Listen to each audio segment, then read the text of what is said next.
Você é casa de Deus. Amém?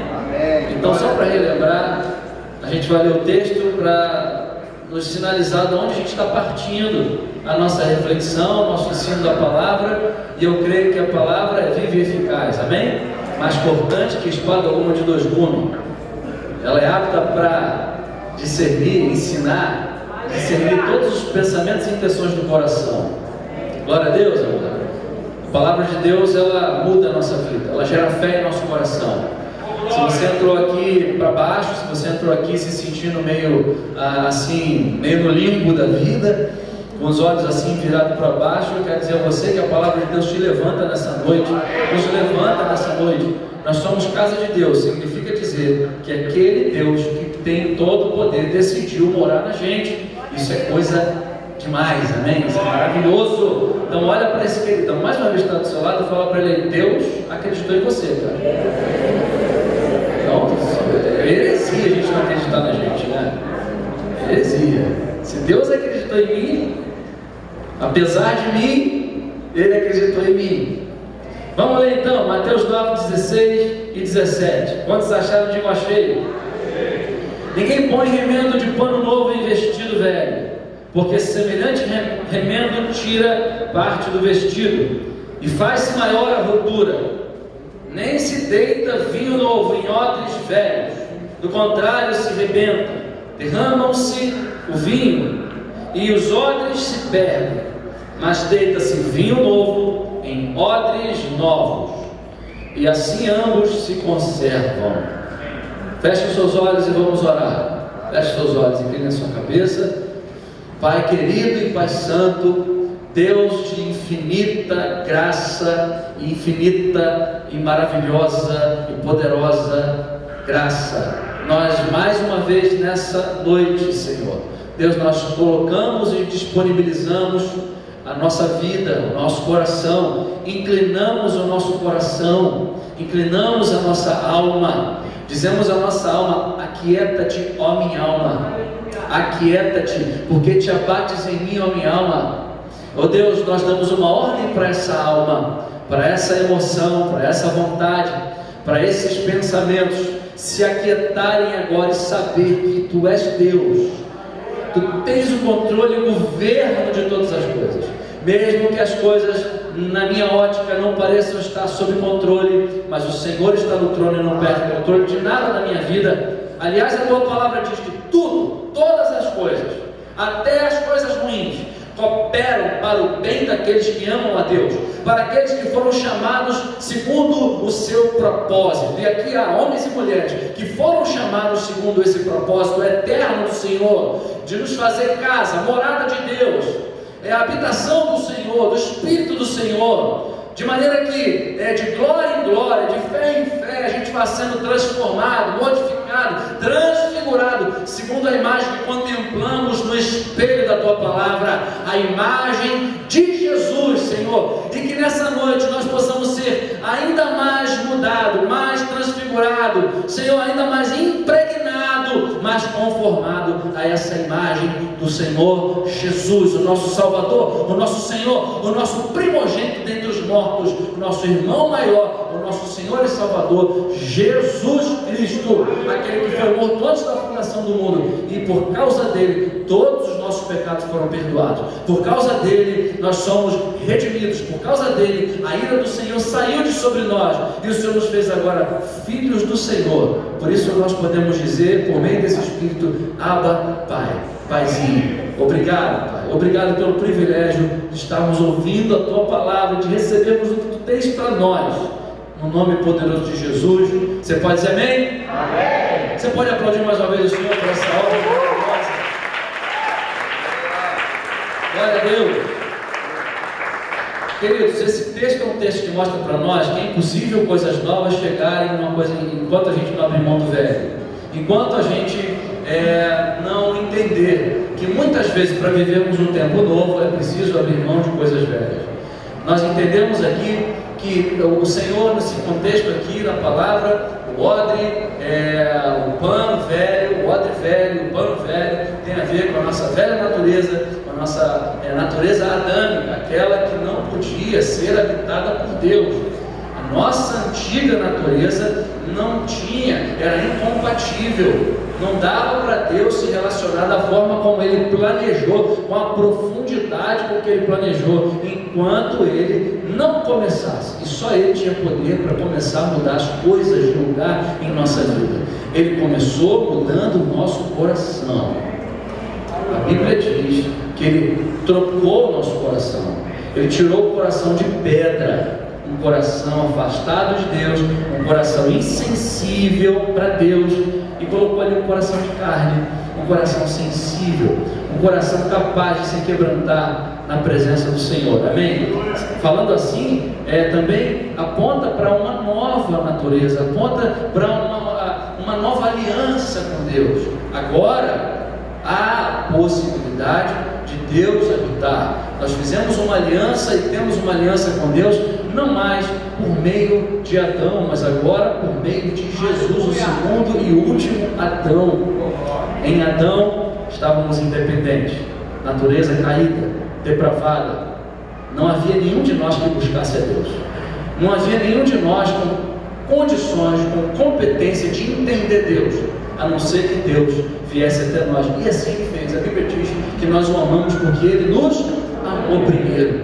Ele veio primeiro. Ele se revelou primeiro. Ele fez assim: Luciano, eu quero você. Você é meu filho. Você, caramba, entendi. Aí Ele iluminou teu entendimento. Se Deus não fizesse isso, nós não teríamos como chegar até Deus. E agora, por causa disso, nós agora estamos sob o direito em Jesus.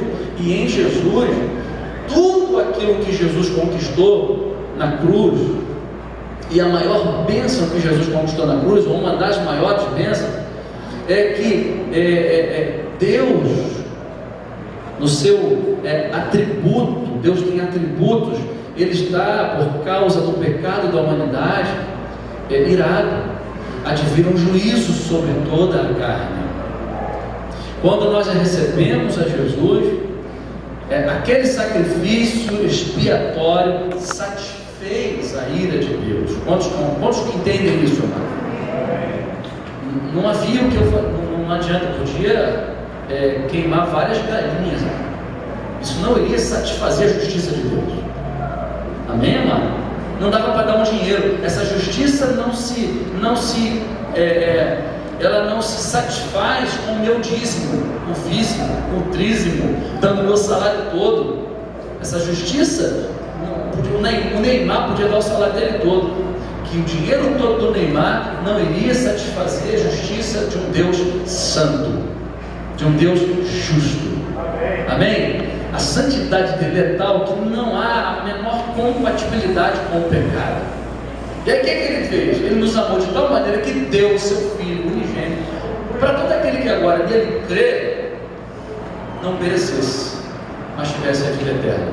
Que vida eterna é essa? Não é um lugar que eu vou lá no futuro, mas é uma vida que já entra agora e começa a operar na minha vida, na minha existência. E aí, onde nós chegamos aqui, falamos, abrindo isso, mudou o nosso coração, nos deu um espírito novo e veio para dentro de nós uma nova natureza, a própria natureza de Deus. Além disso, agora nos fez santuário de Deus, tabernáculo de Deus, casa de Deus, morada de Deus no Espírito. É isso que a Bíblia diz a nosso respeito. Foi isso que Deus fez para mim e para você. A promessa maior, a maior bênção de Deus é nos fazer casa dele. Não é nos dar casa, é nos fazer casa. Não é nos dar financiamento. Minha casa, minha vida. Oh, aleluia! Milagre de Deus! Aí dá testemunho na televisão. Oh, Deus é tão bom. Deus não é bom porque me deu uma casa. Deus não é bom porque me deu um carro. Deus não é bom porque eu passei no concurso público. Deus é bom porque Ele infinita a sua misericórdia. E a sua fidelidade se estende de geração em geração. Deus é bom porque Ele me amou. Provou como? Porque me deu alguma coisa para viver? Não, porque Ele mudou meu coração. Mesmo eu sendo pecador, Ele veio, entrou em mim, mudou, e já ainda está mudando. Ele está mudando. Aquele que começou a boa obra é fiel para completar. Amém? Fala para o teu irmão, Ele começou e Ele vai terminar na sua vida. Glória a Deus! Você pode aplaudir mais uma vez ao Senhor? Glória a Deus! Aleluia! Aleluia! Então, eu sou a casa. Amém, irmão? E a proposta propósito aqui para 2016 é a gente nos entendendo e nos percebendo como casa. Quantos querem um ano novo aqui? Um ano novo, vida nova, né? Lembra daquela musiquinha? Adeus, ano velho, feliz ano novo, e tudo se realize. Só conquista. Ano que vai, muito dinheiro no bolso, saúde pra dar e vender.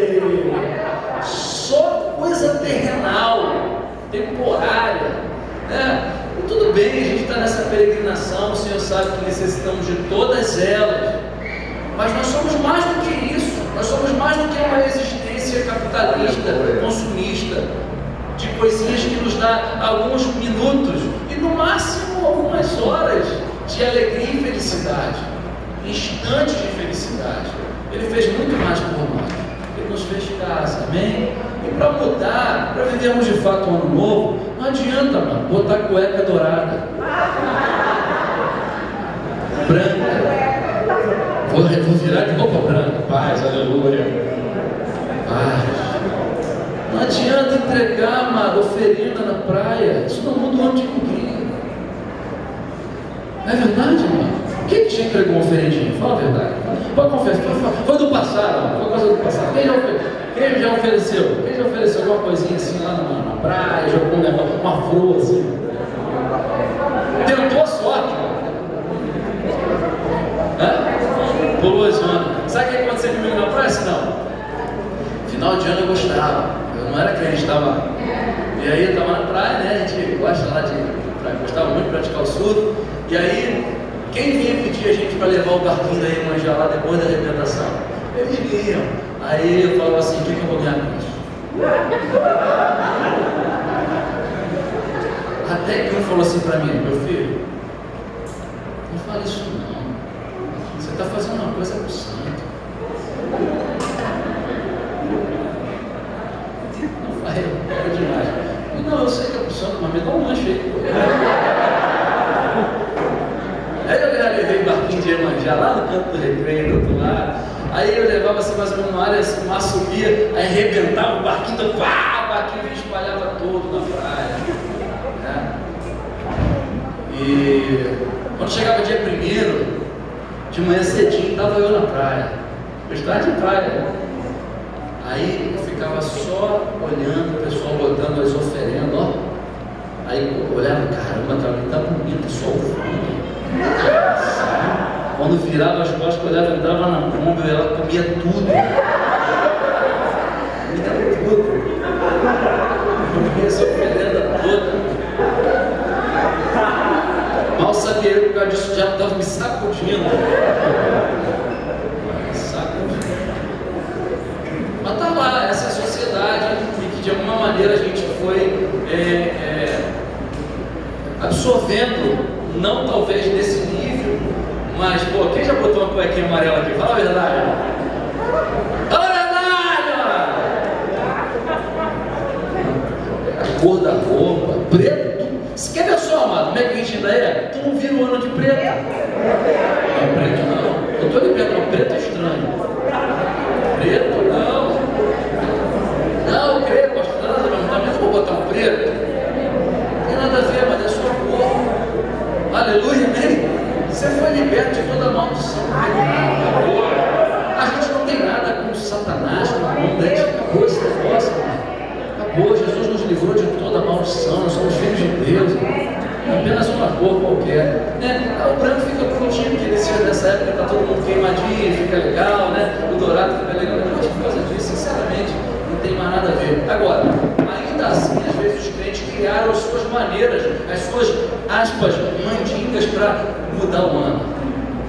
Esse ano eu vou virar com a Bíblia de quatro braços.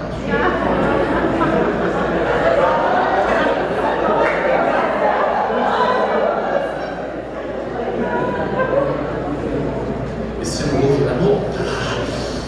Oh Deus, nunca veio o ano todo montado. Vai na virada. Entendeu? Essas são as nossas superstições. Esse é o último ano. Caramba, esse eu vou ter que. Vou botar minha cuequinha nesse culto. Mas agora é para Deus, pastor. Era antigamente não tinha, agora nada disso não muda. Já tivemos provas suficientes disso. Eu estou por fazer 42 anos e isso não me engana mais. O que muda o ano, de fato, são algumas posturas que a gente precisa mudar. E queremos que a cidade mude. Quem quer que a cidade mude? Está ruim demais, né? Que Deus tenha misericórdia da nossa vida. Que Deus tenha misericórdia. Quem tem algum funcionário público aqui? Tem algum funcionário? Cadê os funcionários? E aí, parceladinho, né? 13º abençoado, parceladinho, do Estado. Então tá aí, tá ruim demais. Já tá aí o prefeito, né? Querendo que as UPAs só funcionem de dia. Ou seja, ó, querido, fala tempo, você está proibido adoecer à noite. Ninguém pode mais precisar do médico à noite, porque o prefeito não abrirá mais. Beleza? Aleluia! Glória a Deus! Enquanto isso, as transas olímpicas em Brasil estão de vento em popa. O Cais do Porto está sendo levantado maravilhosamente bem. Os empresários estão ficando ricos e nós não temos UPA à noite. Eu quero mudança na minha cidade. Eu quero mudança na minha família, amém? Eu quero mudança no meu trabalho. Quem quer um salário melhor aí? É de Deus, né, amor? Eu fiquei já feliz, porque eu soube que meu tio que vale refeição vai aumentar. Eu falei, cara, é alguma coisa. Vale de refeição vai aumentar. Mas aqui a gente está entendendo uma introdução. Se a Bíblia diz que nós somos casa, nós temos feito uma reflexão sobre as mudanças que devem acontecer. Nós, a partir do entendimento de casa que nós temos, refletimos aqui sobre o quanto a casa foi evoluindo ao longo do tempo, rapidamente, e hoje nós temos as casas, pelo menos no Ocidente, as casas têm cômodos. E começamos a pensar nos cômodos como os cômodos da nossa existência, o que esses cômodos simbolizam. Mas antes de pensar nos cômodos, eu quero ainda que você abra a sua Bíblia. Olha só que coisa maravilhosa. Maravilhosa. Vamos ver aqui. Aleluia. Cadê a coisa maravilhosa? Que eu pensei que estava aqui. Jesus. Abra lá em Romanos. Não, 2 Coríntios capítulo 5. 2 Coríntios capítulo 5. Para a gente fechar essa introdução sobre fato de sermos casa. Segundo a palavra de Deus, eu e você somos casa. Oh, glória! Nós não nos relacionamos com Deus nessa casa. Olha aqui para mim.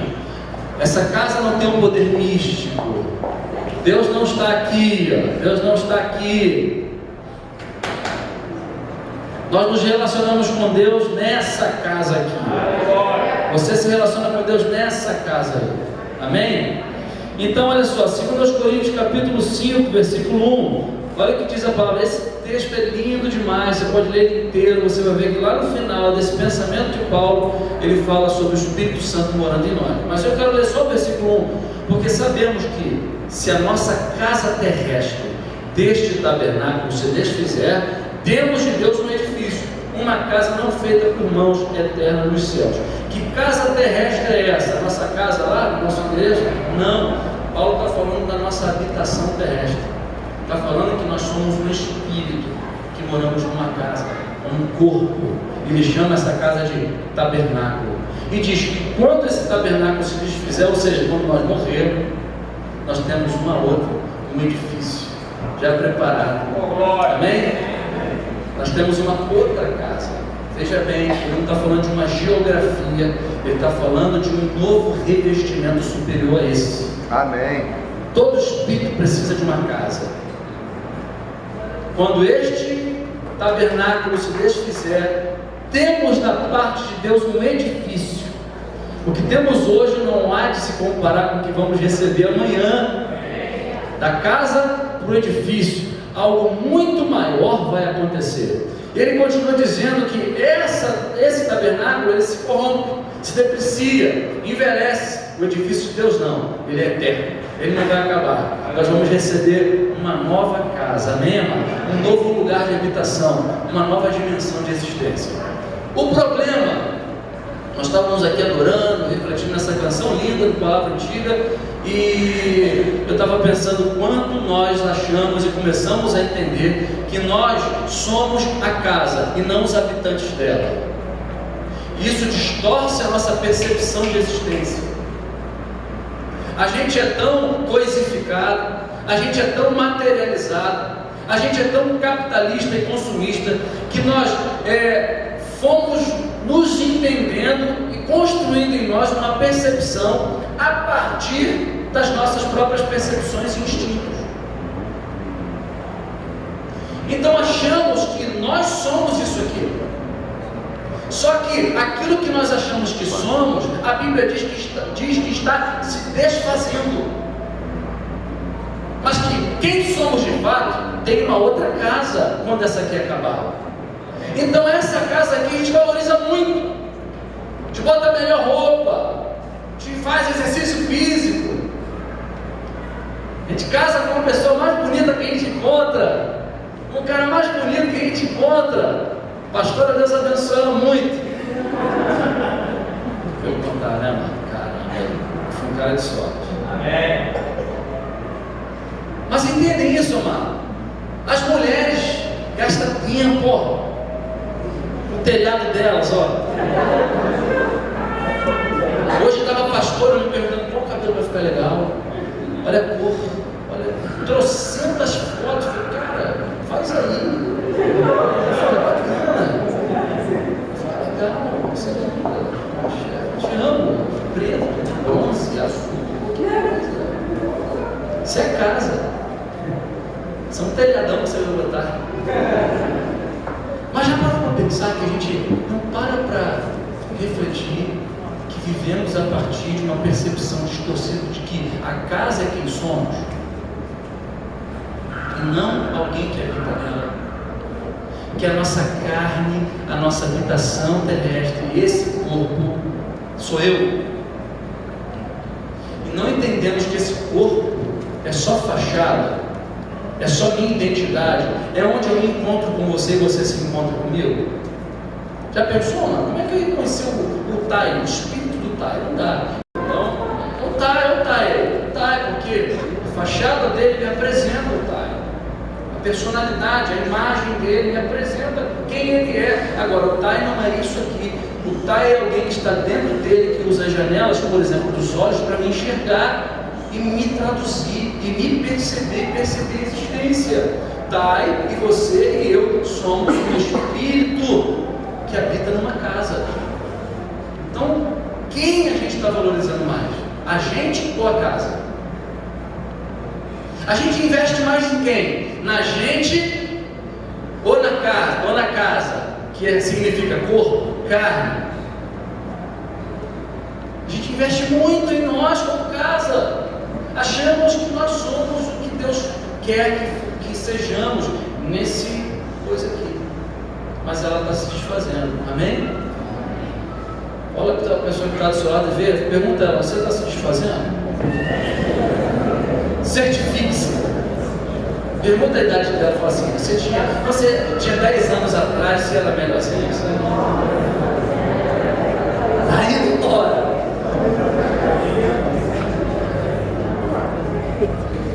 De uma maneira assim, quebrando esse gelo, nós podemos aprofundar um pouco mais e pensar um pouco mais que a gente começa a achar e ser levado por essa existência a partir dos desejos, dos afetos, de tudo aquilo que eu sinto na minha carne, na minha casa, no meu tabernáculo terrestre. Então, eu vivo para me vestir, eu vivo para comer. Quem gosta de comer, irmão? Comer, eu acho bom. Comer é um negócio maravilhoso. Não é verdade? Maravilhoso.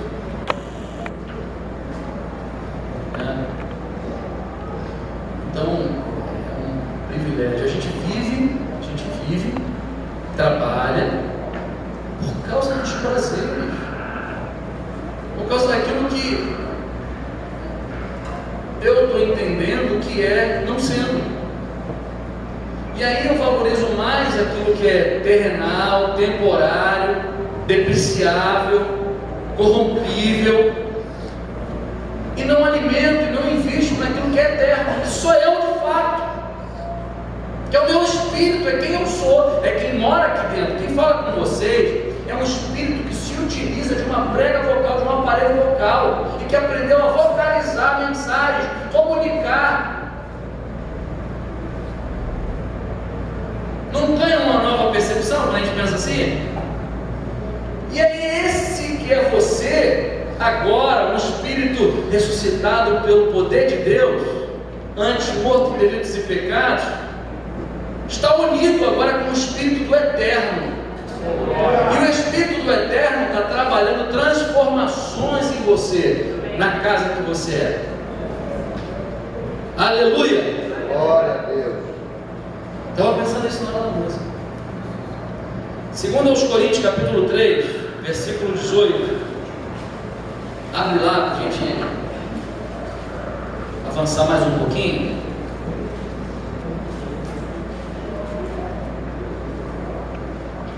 Capítulo 3, versículo 18. Olha o que diz a palavra sobre a obra de Deus na nossa vida. Quantos acharam? Digam amém. Amém. Mas todos nós, com o rosto descoberto, refletindo como um espelho a glória do Senhor, somos o quê? Transformados de glória em glória, na mesma imagem, como pelo Espírito do Senhor. O que está em foco nesse texto aqui é a modificação da forma de vida, e não meras alterações externas.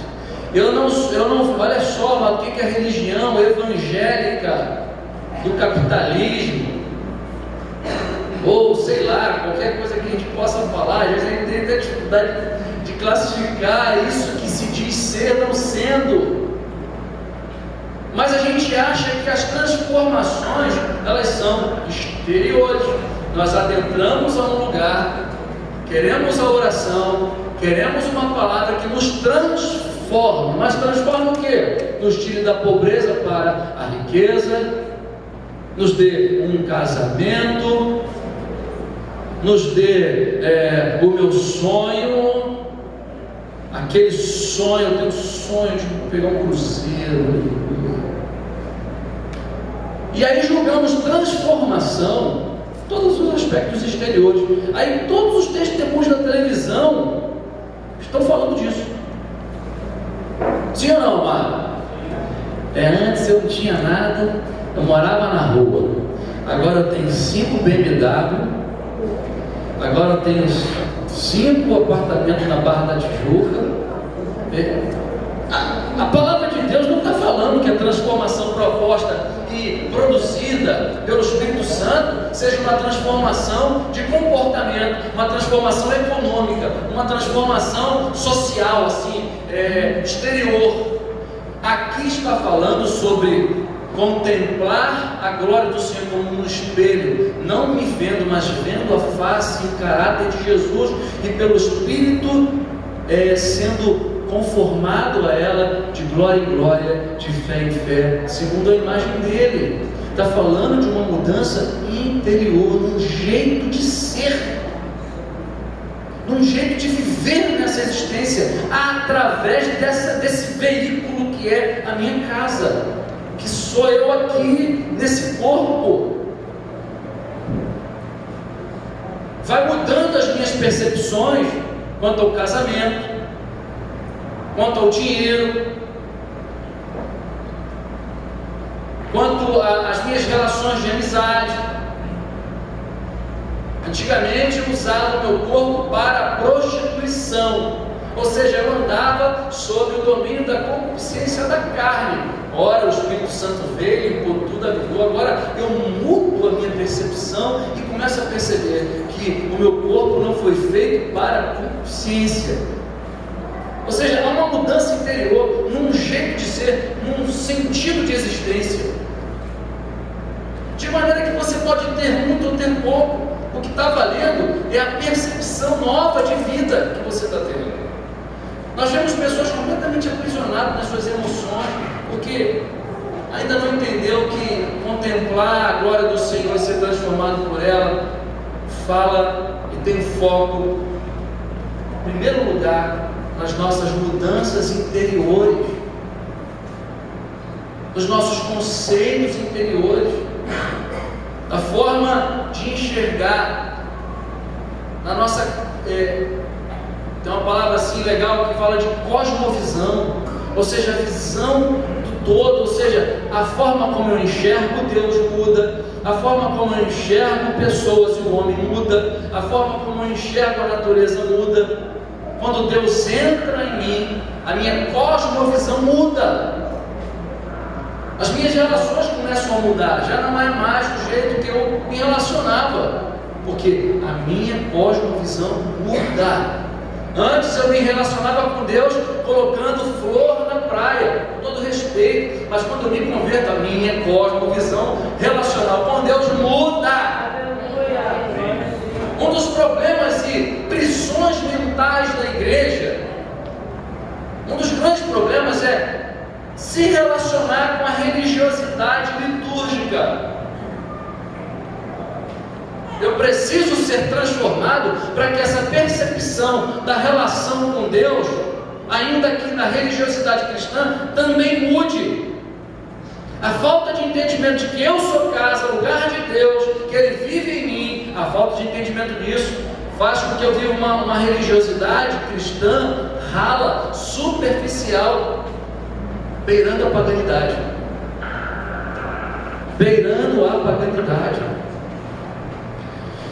Outra coisa que a carne faz, a nossa carne faz, e a falta de cosmovisão cristã faz, é que a gente fica frustrado quando alguma coisa não é como nós entendemos que seja.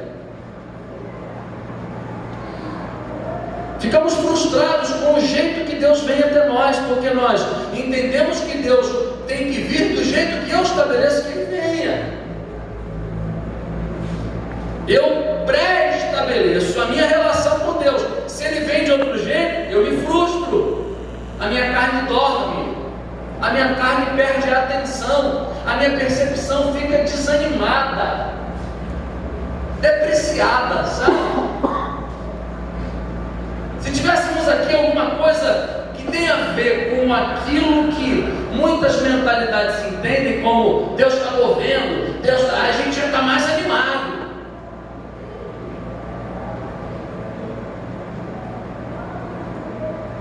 Toda a nossa construção religiosa é do toque, é do sentir, é do movimento, é da imagem de escultura. É sempre assim. E a gente não atentou que Deus jogou por terra todos os ídolos, e que Deus é espírito. Importa que os seus adoradores o adorem em espírito e em verdade.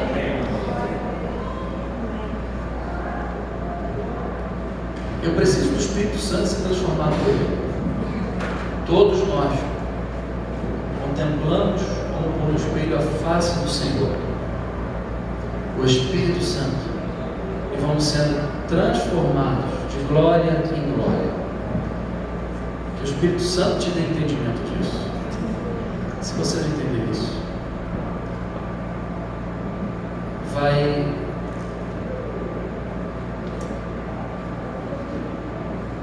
aprisionar você numa caminhada com Deus muito limitada, muito limitada. Tanto mais pentecostal quanto mais frio. Esses dois polos, eles são perigosos. Porque o muito pentecostal quer mover de Deus o tempo todo e acha que Deus está presente, tem que estar fazendo alguma coisa que eu veja. Então veja, eu já estabeleci o jeito de dizer Deus está nesse lugar. E o outro que é muito racional e toca a fé sempre a partir da racionalidade pura. Se vê muita coisa, ele também já fica meio travado, porque ele estabeleceu um jeito de trabalhar com Deus. Hoje já tem gente que precisa de uma campanha. Aquela igreja é fraca porque não tem campanha. Eu gosto da igreja que tem uma campanhazinha. Pastor gosta de... E a gente transferiu, a gente não compra mais a vela. A gente traz o dinheiro para a campanha. Quantos estão entendendo, amado? A gente apenas fez transferência geográfica e cultural e religiosa. Mas o Espírito Santo, ele está nos transformando de glória em glória, de fé em fé, segundo a imagem de Jesus. Nós fomos chamados por Deus para sermos transformados segundo a imagem de Jesus. Segundo a imagem de Jesus. Aleluia. Você está entendendo esse julgamento?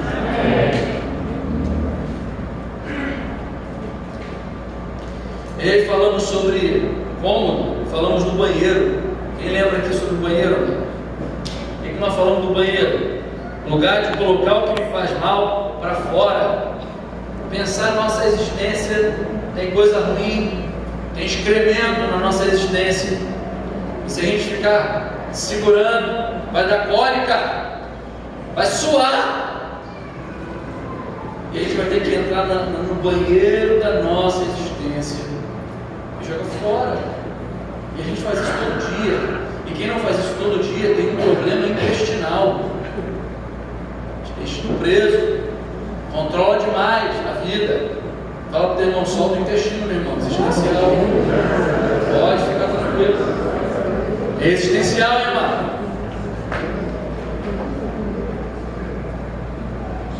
Oramos aqui e aprendemos que, como casa, todos os dias a gente tem que ir na latrina da fé e da relação com Deus, porque o Espírito Santo todos os dias vai trazer para nós.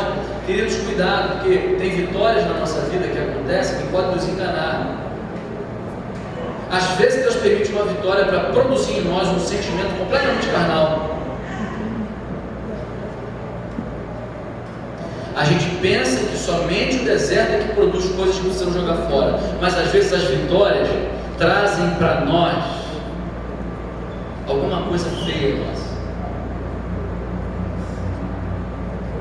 A gente ganha alguma coisa e fica bobão. E a gente percebe. Aquilo precisa ser jogado fora. Aquele sentimento vaidoso. Aquele sentimento de prepotência. De que eu posso. Deus está aqui. Ou seja, até a prosperidade de Deus pode ser um laço. Se nós não soubermos administrar a bênção de Deus. Sabe o que a Bíblia diz, amado? Olha que coisa interessante. Diz que Lúcifer era um anjo querubim ungido, belo. Quando Deus criou Lúcifer, sabe o que Deus fez? Um anjo tão bonito. E o único anjo em que se ouve dizer que quando ele foi criado nele instrumentos, sons musicais. A obra dos teus pífaros e tambores estavam em ti quando fostes criado.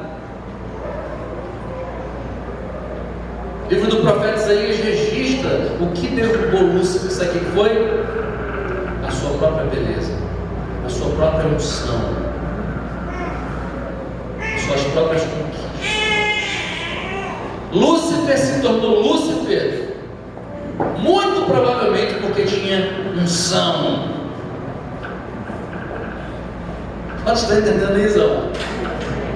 Olha que coisa interessante.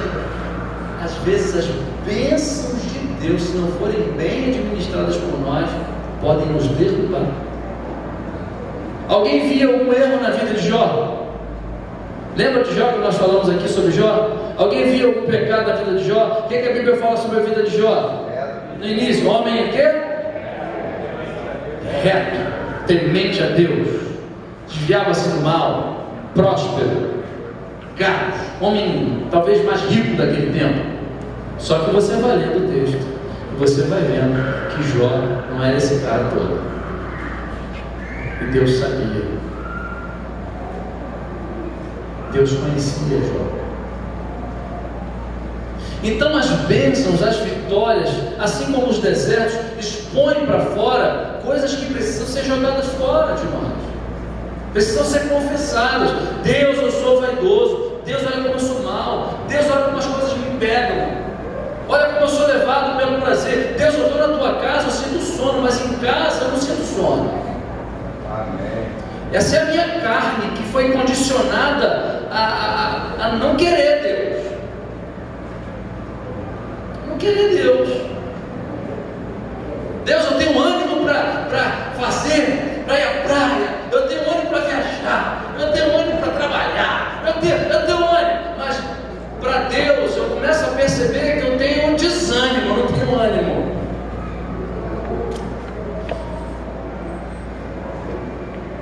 Mas Deus, aí entra a crise, mas Deus, foi o Senhor que abriu a porta, foi o Senhor que me prosperou, foi o Senhor que... Esse diálogo com o Espírito Santo deve acontecer, e a confissão de pecados ou de embaraços deve acontecer. Sentimentos começam a vir à superfície, que antes estavam escondidos, mas que a vitória, a conquista botaram para fora.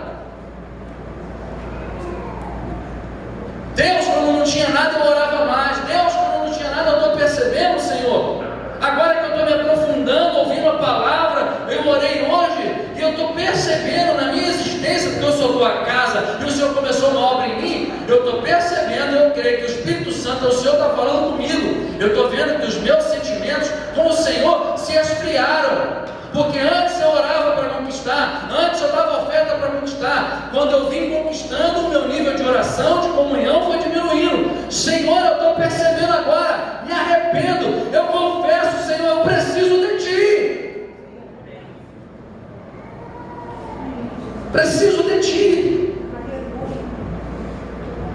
E o engano é a gente achar que porque a gente está bom, prosperando, que a gente está com ar-condicionado, que a gente está fera com Deus, e Deus está feliz com a gente. Não necessariamente.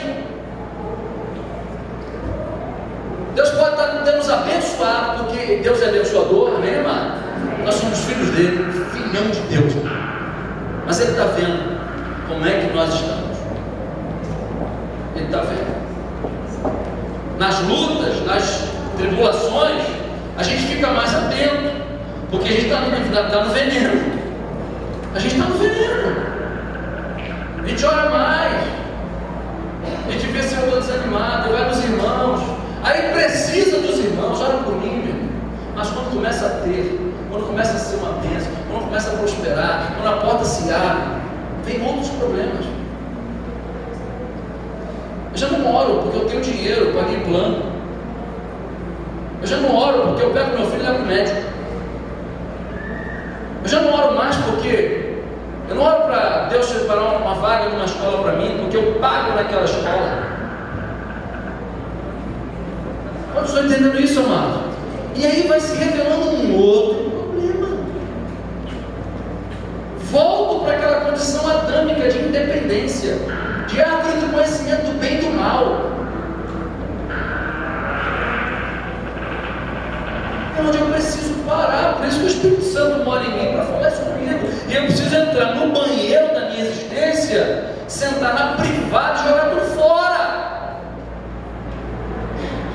Preciso entrar no box, tomar um banho com sabonete de Deus, que não é lavandeiro, como nós lemos. Ele deu sabão que limpa e dá faxina na nossa casa, que por alguma razão foi nos tomando, distorcendo a nossa percepção da existência.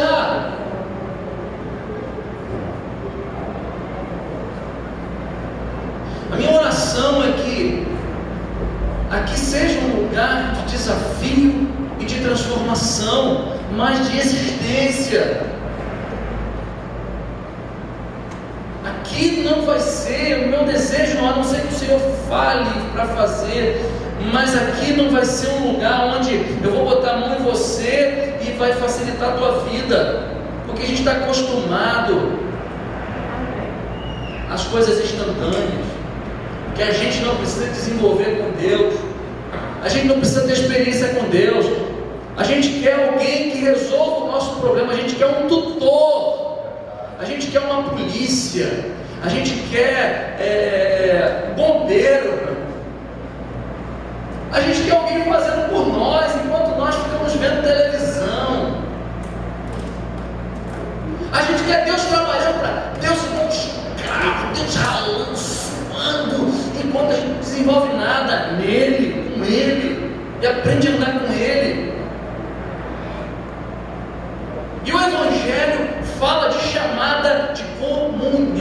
Se Deus não mora à vontade na tua casa, que é você, logo você não vai estar à vontade para entrar no edifício eterno com Ele.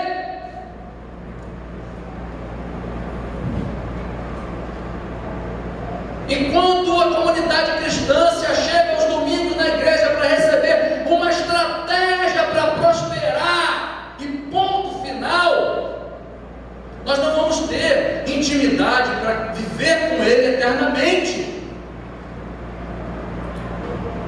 Repreendo todo o espírito, sabe, amado, de distração. Recebo pessoas assim que estão out. Mas isso é bom, porque é muito de Deus essa palavra. Muito de Deus essa palavra. Uma palavra de desafio para você. E falar de mudança é ruim, né? A gente quer que o outro mude, mas eu mudar, mudar dá trabalho. Muda você. Pastor, muda o jeito que eu fico mais aqui. Muda a música aí.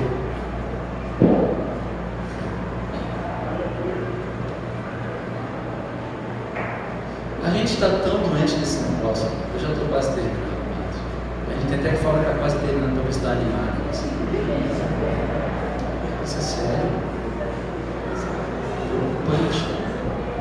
Nós estamos chegando ao fim dos tempos. Uma das características dos fins do tempo não é que está tendo tsunami, não. Não é maremoto. Um dos sinais que me assusta é a apostasia da igreja, esfriamento da fé. Quando falo esfriamento da fé, não é que você não vai estar no tempo cristão, é que você vai estar exausto. Não faz a menor ideia do que esteja fazendo. Está no piloto automático. Se aciona Deus na tua casa quando bota o pé ali. Agora não tem a tecnologia, tu já vai chegando em casa botando tudo no celular, já liga o forno, né? Já vai ligando tudo, liga a luz. Já viram isso na televisão? Ela vem em casa já ligando pelo celular. Então, você está vindo, opa, agora eu vou ligar, vou comunhão com Deus, vou para a casa de Deus. Esse cara vai ficar no caminho. Vai ficar. Sou pastor, isso é para mim e para você. Quem vai permanecer é aquele que não está no meio. É aquele que está atento. Aquele que está ouvindo. Nosso dinheiro não compra Deus. Nosso dinheiro e nossa vida próspera nem é sinal da bênção de Deus. Somos nós laços enganos. Porque tem satanista que vive bem. Tem coisas.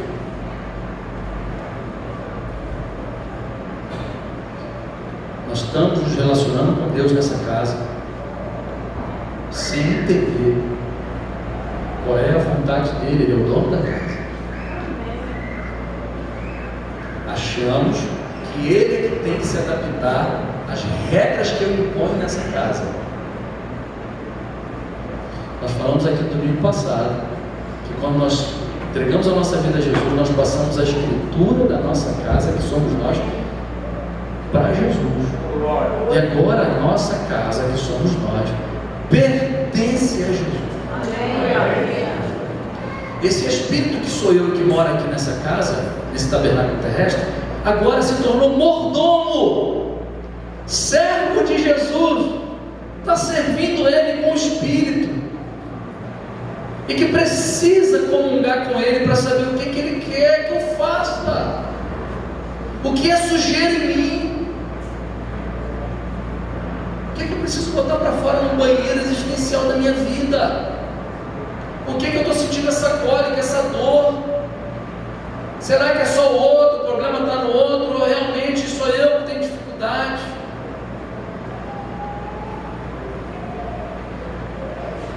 Cada vez mais temos visto um cristianismo pagão. Cada vez mais temos visto um cristianismo hedonista.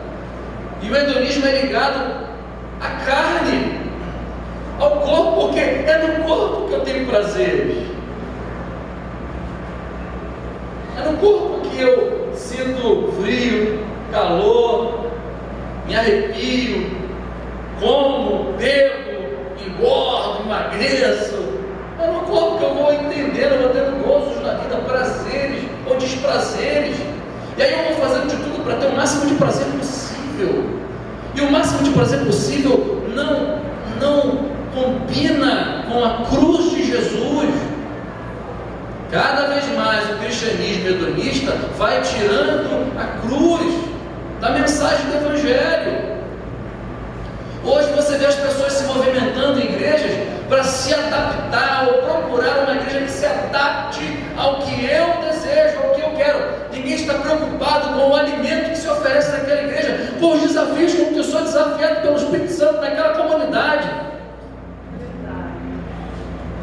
Hoje as igrejas estão investindo em indumentárias, em alegorias, para atrair os seus consumidores da fé, sabe? Fazendo disso aqui a grande casa de Deus. E não está dizendo para você que você é a casa de Deus. Você é a casa de Deus. Você, esposa, é a casa de Deus. Você, marido, é a casa de Deus. Você, filho, é a casa de Deus. Deus se revela a esse mundo através de você. Não é através do seu carro, não é através do seu trabalho, não é através assim, das coisas da nossa roupinha, do nosso cabelo, do nosso físico. Ele não se revela através dessas coisas. Isso são as alegorias do carro alegórico da apoteose da minha vida. Porque com Deus, o que acontece? Com Deus, a obra do Espírito Santo, em primeiro lugar, nos tirar daquele lugar da apoteose e ir tirando toda a alegoria mental, aquele brilho, a purpurina. Essa é a obra do Espírito Santo na nossa vida. Porque a gente durante um tempo achou que a nossa existência, a nossa vida era aquilo ali, só que a gente vai percebendo, por meio do espelho da palavra, da imagem de Jesus, vamos sendo transformados, ou seja, vamos sendo despidos das alegorias e adereços da apoteose da vida ilusória, que durante muito tempo disse que eu sou e não sabia que eu não era quem eu pensei que era. Eu pensei que eu era aquele carro alegórico da águia, do beija-flor, da verde-rosa. Quando vai tirando, não sei como é que estão os carros alegóricos hoje. Ainda o pessoal empurrando ainda? Acho que alguns ainda são, né? Alguns carros ainda são empurrados. Se você vai tirando, sabe quem fica? Sabe o que sobra? Os caras que estavam empurrando. Feio pra caramba, suadão, que estava empurrando aquela carcaça inteira, e todo mundo, mas se tirar tudo, não tem mais nada para ver. Mas é aquele nada para ver que Deus quis. É aquele nada para ver que éramos nós, e que ninguém vai nos aplaudir, que Deus veio e nos amou. É aquele que pode tirar tudo. Eu não quero nada que está aí. Eu não quero nada que impressione os homens, impressiona até mesmo você. Eu quero você do jeito que você é, sem nada. Eu vou trabalhar você para isso. Você não precisa da aprovação dos outros, você não precisa dos aplausos dos outros, você não precisa, você precisa de mim. Cara, Deus sabe quem precisa dele. A gente que demora a acordar com esse negócio. A gente demora a acordar com esse negócio. É verdade. Cara, e uma igreja que não está falando isso para o povo, não está dando pasto verdejante, não está apacentando. Se você, amado, presta atenção, se você tem tomado decisões a partir do seu entendimento lógico,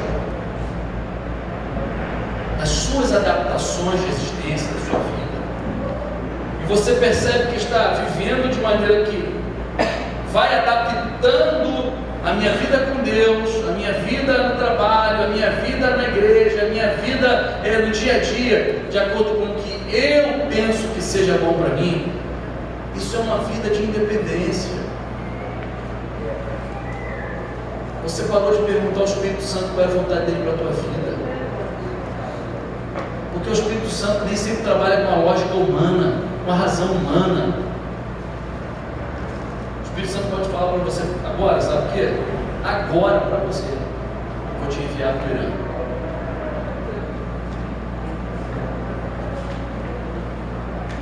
Quem quer ouvir essa promessa de Deus? Quem tem promessa de Deus aí, irmão? Já viu que a promessa é só coisa boa? Não vejo uma promessa de Deus me prometendo para mandar para o Irã. Não é estranho isso, amado? Será que é Deus falando? Ou é um Deus que projetei, hedonista, que está falando comigo? Que só me fala coisa boa. Só me fala coisa boa. Promessa de Deus, vou casar.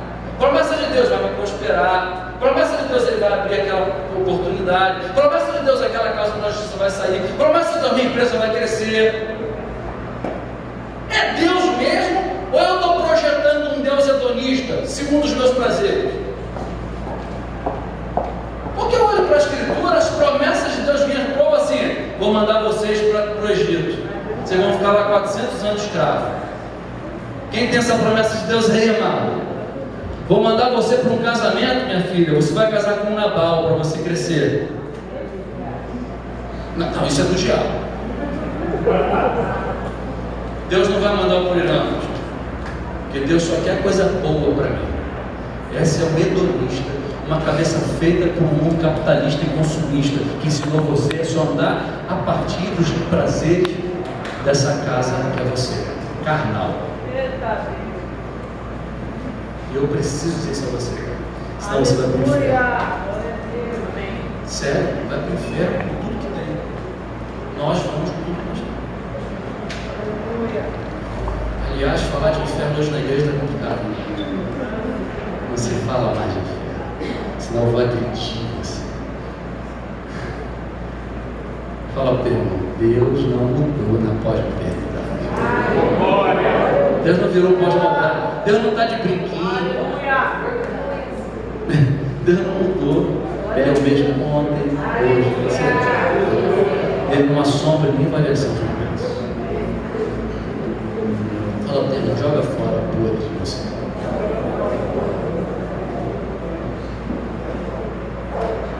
E meu desejo é que desenvolver em nós uma capacidade de perceber o pecado, não só sexual. Por que eu não falo assim, joga o podre em você? A gente não, estou tranquilo. Não roubo, não mato,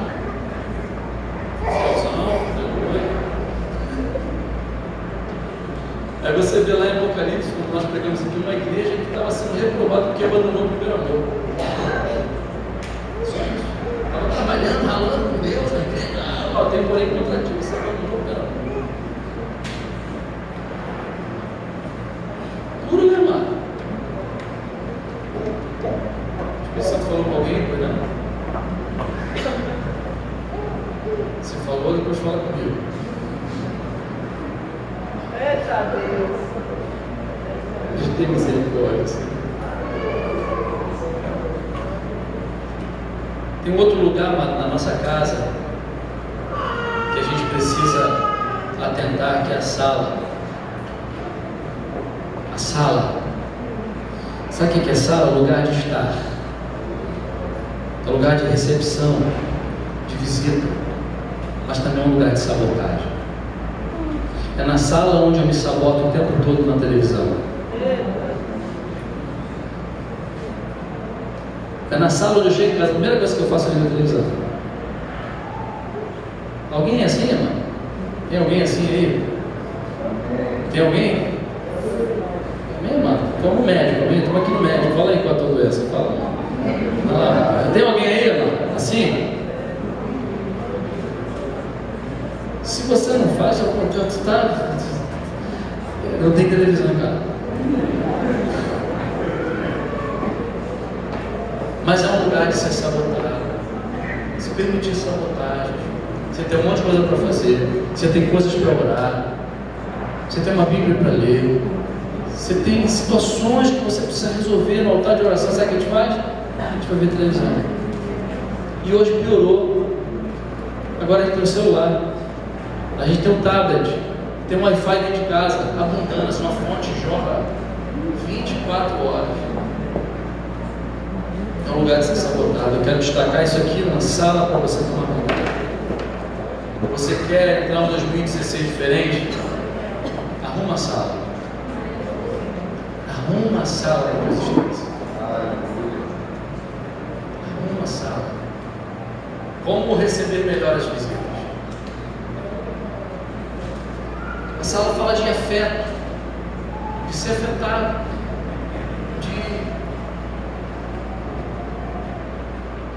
de papo, de receber pessoas que amamos. Ou estamos chateados com ela. A sala é um lugar da reunião da família também. Às vezes o quebra-pau é na sala. Já reparou, mano? Vamos para a sala. A sala vira o octógono, o UFC. E às vezes algumas coisas precisam sair do lugar, precisam mudar. Alguns móveis precisam ser mexidos. Peça ao Espírito Santo para te dar direção, onde colocar determinadas coisas. Já reparou que às vezes, na nossa casa mesmo, a gente faz uma movimentação, uma mudança, altera a nossa dinâmica diária dentro da casa? É assim na nossa existência. Às vezes, para facilitar ou para nos abençoar, nos ajudar, a gente precisa mudar e mexer alguma coisa nessa área da nossa vida. Na área que eu sou sabotado o tempo inteiro. Tem gente que precisava estar estudando, não estuda porque se sabota o tempo inteiro. Tem gente que podia aproveitar melhor o seu tempo quando chega do trabalho, mas vai lá e liga a televisão o tempo inteiro, todos os dias. Já fez vários votos a Deus para se parar, para se melhorar isso.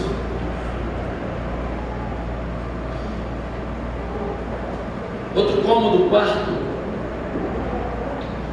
Quarto é um lugar que aponta para repouso, para descanso, para intimidade, para sonhos, mas também para pesadelos. É no quarto que a gente sonha, dormindo ou acordado. É no quarto que a gente tem pesadelos e acorda espantado. É no quarto que o casal briga. E muitas das piores brigas acontecem no quarto, porque é o lugar da intimidade, mas também é no quarto que o casal tem seus melhores momentos. O quarto é o melhor lugar da intimidade. Lembra o que Jesus falou sobre orar? Para onde Ele mandou que nós fôssemos? Para o quarto. Porque o quarto é um lugar para fechar a porta em secreto, orar a Deus. Aleluia. Sabe o que a gente faz? A gente troca o quarto pela sala ou leva a televisão da sala para o quarto, e aquele lugar que era de intimidade passa a ser um lugar de sabotagem. Sabota a minha comunhão com Deus. Eu preciso mudar as coisas de lugar para que eu possa vencer a mim mesmo. Estou falando, amado, da maior vitória que nós temos. Sabe qual é a maior vitória que nós temos, amado? Nós vencer a nós mesmos. Esse sono que você tem, essa preguiça que você tem, essa falta de leitura que você tem, essa falta de oração que você tem, essa sabotagem, o auto-sabotagem o tempo todo que você vive, não é o diabo, amado. É você. Sou eu. Somos nós. E aí não adianta botar a cueca amarela, branca, não adianta fazer mandingas de fé, não adianta criar subterfúgio para que em 2016 a minha vida mude. Eu preciso mudar. Essa casa aqui precisa mudar. Senão vai chegar ano, você vai continuar num odre velho, não vai receber vinho novo, uma alegria nova, um ciclo novo na tua vida. Você precisa investir em você, em um investimento espiritual. A presença de Deus, saber o que Deus quer da tua vida, o que é que Deus planejou. Tem gente aqui que não tem a menor noção do que Deus quer para a sua vida, para agora, para amanhã, 2016, o que vai ser da minha vida? Eu preciso pensar e levar essas coisas para o altar, para o quarto secreto e orar. Aleluia! Sim, jejuar para vencer as batalhas. Orando. Mas aí você vai orar, tem sono. Você não aguenta orar 5 minutos. É esse o lugar que nos tornamos como um lugar que Deus mora e quer comungar conosco. Um lugar que não muda. Lugar duro. Lugar de preguiça. Lugar de poeira. Lugar de bagunça, de desordem. De móveis no mesmo lugar. De odre velho. De pano velho. Sabe por que Deus não manda o vinho novo? Porque rompe o odre. Vai ser pior o estrago na nossa vida. Muitas vezes por amor a nós. Muitas vezes por amor a nós. Ele não faz algo novo, porque nós não nos movimentamos para isso. Mas pode ser aleluia. Essa é uma palavra para você refletir. Infelizmente, ou felizmente, é uma palavra que define muita coisa na nossa vida. Muita coisa.